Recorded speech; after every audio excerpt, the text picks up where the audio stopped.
Now, as Donald Trump ramps up his attacks on the free press, on journalists and journalism, accusing them of, quote, virtual treason, it's a quote from Donald Trump, for reporting on the war, yet another one of his stated reasons for starting this deeply unpopular war of choice with Iran officially bites the dust, is no more. Brand new reporting from multiple outlets reveals that Iran's military is far from crippled. You know, Trump is freaking out when he's threatening reporters with treason just for sharing the CIA's own report that shows Iran still has more than 70% of its missiles and can hold up against a blockade for months. And this isn't just being talked about on CNN and MSNBC, but on Fox News too. Repeating the bombing, you did it for 38 days. Well, no, we did, and you did not get the political changes in Iran. No, I had a total military victory, but the fake news, guys like you write incorrectly. You're a fake guy, and guys like you write about it incorrectly. We had a total military victory. We knocked out their entire Navy. We knocked out their entire Air Force. We knocked out all of their anti-aircraft weaponry. We knocked out all of their radar. We knocked out all of their leaders, number one, and then we knocked out all of their leaders in the 2nd Division, and we knocked out numerous of their leaders in the 3rd Division. And they're very confused. We've had a total victory, except by people like you that don't write the truth. You know, you should write. I actually think it's sort of some treason. Trump is threatening reporters with treason, which can be punished by death, just for daring to share the truth about what the government has learned about this terrible war Trump started with Iran. A war he is now trying to rename from Operation Epic Fury to Sledgehammer, because it has been a huge failure. And he thinks the Republicans are so weak that the ones who said if it goes past 60 days, you need to get approval from Congress, will now be fine with just a name change and somehow start the clock over again. Well, this shows how much these Republicans really don't care about standing up for the Constitution and the American people, because this war is very disliked and very unpopular because of how much it's costing and because we are all watching in real time how there is no plan and how it is not working. Well, Trump's own CIA has put out a report that basically says what Trump, Hegseth, Rubio and the rest are saying are all lies. The missiles are mostly decimated. They have probably 18-19%, but not a lot by comparison to what they had. Their missile launching capability has been substantially degraded. Their ability to launch missiles and drones is dramatically curtailed. They have some missiles, but not very many. I think we're in very good shape. I was disturbed by a report in the Washington Post that they say 2/3 of the launchers are still okay to be used and still intact after the 2-week war. 2/3 of theirs. 2/3 of Iran's. Mm-hmm. And they have a lot of munitions left. But for somebody that wants to be heading towards the end of the violence and wants to the end of the blockade, they have a funny way of showing it. But to your point, Brian, about that Washington Post article, it also talks about how they believe that Iran thinks they can outlast President Trump and try to maintain some sort of control of the strait. And the president's made it pretty clear, particularly in Lucas's report, that that's not acceptable. Well, the CIA actually said that.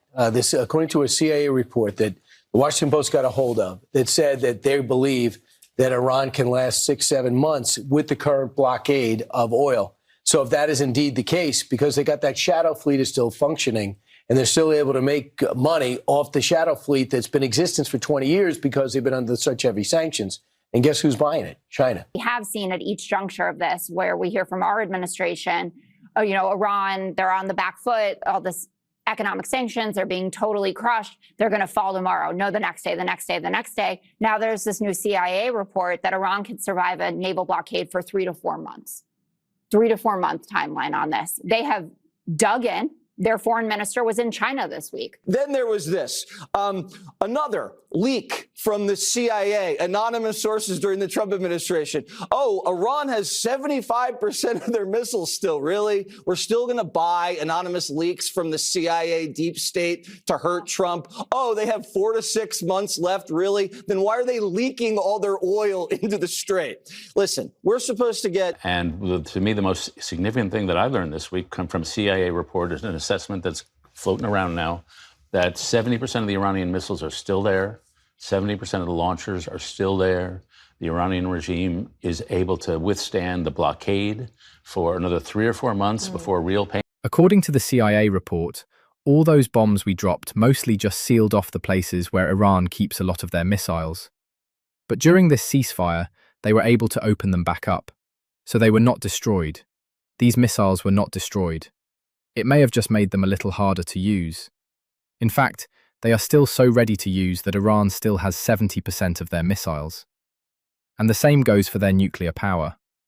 Expert after expert has said this, because this is what Trump is trying to claim. The whole point of this war, of course, is to stop them from having a nuclear weapon. Well, according to experts, the only way to do this is to actually send in ground troops and take it. And you would need a huge military invasion to do that, and to keep our soldiers safe while doing it. This is because the uranium is buried so deep underground and is so well protected with concrete or steel or whatever kind of shield is around it, that you could even drop a nuclear weapon on that shield and it still wouldn't destroy the enriched uranium. That is why you would have to go in and grab it yourself. So what have they actually been doing? It sounds like not very much, definitely not enough, but it has still cost us over $1 billion a day in real costs. That doesn't even count the extra costs from things like gasoline going up.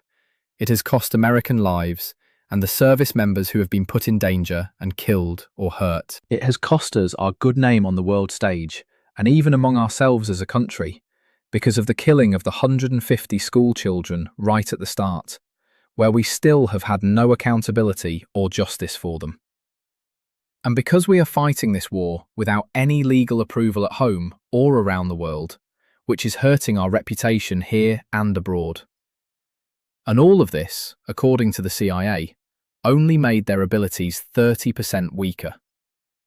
But again, this is being reported all over Fox, Trump's own favourite propaganda network. Interview 758, 949. For weeks of war, the deaths of 13 U.S. service members, U.S. bases across the Middle East rendered, quote, all but uninhabitable. According to the New York Times, not to mention a devastating blow to U.S. prestige and standing around the world, U.S. intelligence shows that barely a dent has been made in the Iranian regime's capacity to wage war. A U.S. official with knowledge of recent intelligence assessments confirms reporting first released by the New York Times, then the Washington Post to our colleague David Rode, that, quote, about 70% of Iran's mobile missile launchers remain viable throughout the country. Iran has also retained roughly 70% of its pre-war missile stockpile, which is believed to be comprised of long-range ballistic and short-range cruise missiles. The recent intelligence reports found Iran has restored access to 30 of the 33 missile sites it controls along the Strait of Hormuz, which could be used to target American warships and oil tankers transiting the strategic waterway. The ceasefire itself looking fragile, Donald Trump himself saying that it is, quote, on life support. The potential remains for a renewed combat phase in this conflict in which the U.S. military is now in a tough spot. New York Times reports this, quote, the U.S. military has already depleted its stocks of many critical munitions, yet the intelligence suggests that Iran retains considerable military capability, including around the vital Strait of Hormuz. If Trump ordered commanders to launch more strikes or take out or diminish those Iranian capabilities, then the U.S. military would have to dig even deeper into stocks of critical munitions, end quote. U.S. intelligence undercutting one of Donald Trump's goals for the war with Iran is where we